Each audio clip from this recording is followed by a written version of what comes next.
It's first and foremost, what's interesting. I was having a conversation with a couple folks, and then you and I had a conversation earlier. Mm-hmm. And just to segue into what we're talking about, right? So I'm here in the Houston area, and I'm about to make some enemies in Houston right quick.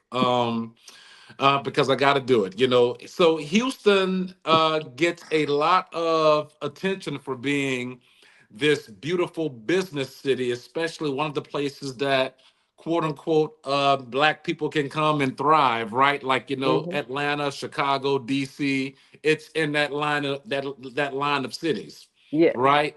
However, when I moved to Houston, I quickly learned that it's more so a hustle city than anything. And here's what I mean by that. Mm-hmm. You have strategizers and then you have hustlers. Mm-hmm. Strategizers are people who move with the purpose and everything they do is very intentional. Mm-hmm. Your hustlers are people who's just looking for the next quick money grab. Now, if you're a hustler, hey, look, I'm not hating on you, man. Do your thing. Do your hustle, right? But my problem is what you're not going to do is hustle my veterans, That's right. and so Mm. all of that to say this. I was having a conversation, and I was talking to a commercial realtor who knows a lot of the people in this, who also knows a lot of the people in this area that does programs for homeless veterans. And next thing you know, I get her on the phone with some other folks, and it was like, yeah, I heard that if we have a house with this many rooms, we could put this amount of veterans up in each room and we could have up to maybe three and up some cases even four veterans in each room, and we can get up to this amount of money for each veteran is with this program and that program. And I'm sitting there listening. Um, and I'm sitting there listening, and I'm like, wow, everybody. So basically, homeless veterans, that's become the hustle now. Mhm. So all that to say this, when people come and speak on the program, when people talking to Yvette, who is very acclaimed, highly acclaimed nationally in what she does. I'm pretty acclaimed on the as a CPPO on the procurement side. You know, I would always tell folks to err to the side of caution, because if you're in this for the money only, if you're Mhm. only in this for the money, in many cases, you'll find yourself overlooking very, important compliance factors.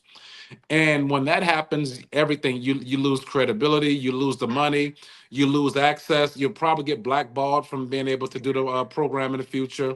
And last but not least, you probably just shouldn't be doing this if you don't actually care about the vets, Yeah. because yeah, there are cases where you can have three veterans in a room, but will Derrick Green get involved in an endeavor to help you have three, four, five vets in a room? Probably not. That's I too would tell many. you, I would encourage you to go do something that you can afford if it takes all that. Yeah. So let You me know. let me ask you this, and I'm glad you brought that part up about facilities, agencies, companies, programs losing their funding, because Mm-hmm. I have seen it happen.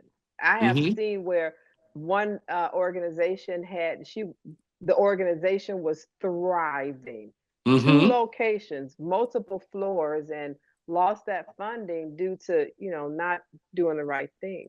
What that wrong thing was, I don't know, but it was enough for the funding to be pulled back. Let me ask Mm-hmm. you this: how Mm-hmm. does Sky's SDVOSB is Service Disabled Veteran Owned Small Business Certified designation Mm-hmm. open doors to exclusive government leasing and contracting opportunities?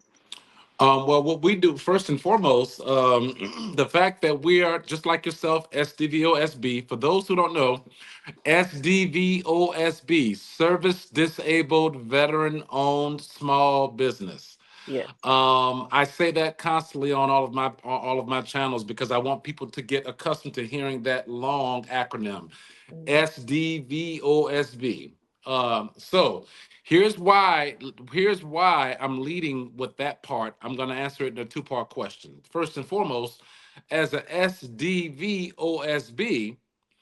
we automatically have been entrusted as first source for federal procurement opportunities. Yes. So, Vet Mentors is a SDVOSB. Sky Acquisitions, which is our company, the partner to Vet Mentors. Here's why that's important, because as an SDVOSB, you have already demonstrated to the government that you have put in enough work. You have you possess enough experience. You've already, one of the things they do is validate that you've been doing this full time. A long time. They validate that you've been doing this full time for a long time. They validate that you've been paying business rent. They in a facility outside of your home. They validate that they validate that it's another thing it just left my mind. They validate that all of your workforce development and operational and policy parameters are already in place. So you're trusted. Now the other piece is this. Given that not only are we SDVOSB, but Sky, we also bring the procurement expertise. Yes. Now, here's another reason that's important, because for those who don't understand, when we say procurement, that's just a fancy way of saying the federal and the government contracting professionals. We call them acquisitions and procurement professionals. They are the people who create the evaluation criteria by which contracts are awarded. They also set the competitive range, which determines whether or not you're one of the best qualified companies to do this. Yes. So when they are working with other people who also have the same procurement certifications and credentials that they have, such as myself, for them, that's less work that they have to be concerned about from a compliance standpoint when it comes down to answering incidentals. So the first thing they're going to do, they're going to look at our documentation and see that we're SDVOSB. Okay, we can right off the bat, we know that we can potentially create sole source opportunities for them. Yes. Secondly, they're going to look at that I'm in partnership with Vet Mentors. Okay, wow. Okay, so SDVOSB, which means they have first source, and then they're partnering with another veteran-owned entity who has already housed more than 5,000 homeless vets. Then, last but not least, they also have the procurement expertise, which means we don't have to stress when it comes down to understanding, when it comes down to ensuring that this entity understands how to properly handle incidentals. Because one thing that you're promised with every government program and every government contract is incidentals. I promise you that we can talk about that later, because that gets into even more conversation. So we can talk about that after the show, because we have, let me see, let me put on my glasses here. All right, we have about 9 or 10 minutes. So beautiful. Ask me your question that you had for me. And thank you for that robust answer too. That was very intelligent. And I'm sure a lot of people didn't understand what you were saying because of all that education and all that knowledge you have and all that experience. You've been doing it so very long that the layman's term just won't do it. This is a professional business, and you have to understand the acumen behind it. That's right. So ask me my question, please. That's right. I'm just saying. That's right. Okay, so now I want, matter of fact, I have a few questions, but I want to jump right to my number 2 question. Because I think that this is so very important. But I want to ask the question, what made it possible for Vet Mentors? And I pretty much know, because we've been developing a very strong business relationship over time, but I need everyone else to understand what made it possible for Vet Mentors to house over 5,000 homeless veterans successfully.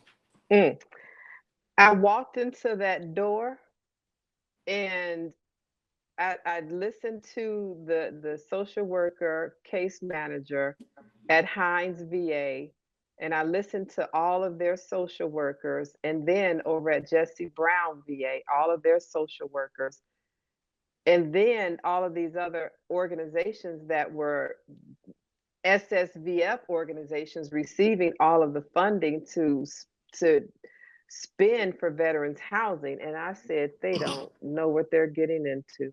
Mm. So as a realtor, I had already been housing homeless, emancipated youth, seniors, and then I started meeting veterans who were seniors in wheelchairs at an SSVF organization for Mm. disabled people. Mm-hmm. And they had me coming in speaking to them, and I, by me being a realtor already working in the rental space, I was a property manager of over 633 units for one company, but I had developed relationships with a lot of other commercial residential owners who Mm-hmm. had hundreds. I just read a letter. One of the letters, he stated he had 4,000 units, and anytime he had a Wow. vacancy, he would call Yvette. I kept a robust list of vacancies amongst 200 to 300 investors, you know, individual property owners, big Mm-hmm. commercial residential property owners, property management companies, the townships. You know, so I had all of these units, and I'm educating the social workers, and that's in this book right here. Educating everything I educated these social workers, case managers, human Mm-hmm. care professionals on, and bringing these veterans to these owners of these properties that were going to sit vacant or not receive guaranteed rents every single month, Mm-hmm. and wraparound services, case management from a VA social worker or case manager. Because if you think about it, a homeless veteran who was homeless for a long time, it's hard to cope when you move into a vacant apartment. Now Mm-hmm. you feel Mm-hmm. alone, you feel isolated. Now you're not coping very well. So I came in with a ton of resources, a ton of strategies to get them a bed, to get them a TV. I was the vice chairman of the Veterans Commission in the village of Park Forest, Illinois. Mm-hmm. And another veteran's girlfriend of mine, she said, Yvette, they need furniture and furnishings. I said, I know. Mm-hmm. So together, along with the commission, we started a veterans closet. So now Mm-hmm. these veterans can come and get the furniture and furnishings for free. Mm-hmm. This will give Mm-hmm. them a leg up. But it was very easy for me because it was something that I needed to do, not just for them, but to make sure it'll never happen again. Mm-hmm. Because as a former female homeless veteran, there were no resources for me. Mm-hmm. I was a battered wife running away from a Marine, and I would go to the VA and nobody, none of the social workers, Wow. case managers, RNs who was checking me out, nobody knew how to help me. Wow. Nobody. So I made That's it my mission to find and gather these resources to house these homeless veterans. And now together we're putting together housing programs. And you over here, let me see, over over here, that's right. you're That's doing, right. We gotta do it like that. Like that. yes, contracts and procurement. So with my knowledge and experience and just housing so many homeless, over 5,000, and Mm. creating programs for each one. And for some of the buildings, some of the properties I filled up a 40 unit building in 3 months. And you know, if Yes. we had a Derrick, if we had a Derrick, that could have he could have helped you acquire a contract for procurement with the government. To, anyway, Yes. it's just a lot that we can do in this community serving our veterans. But I had to house them because nobody housed me. Yeah.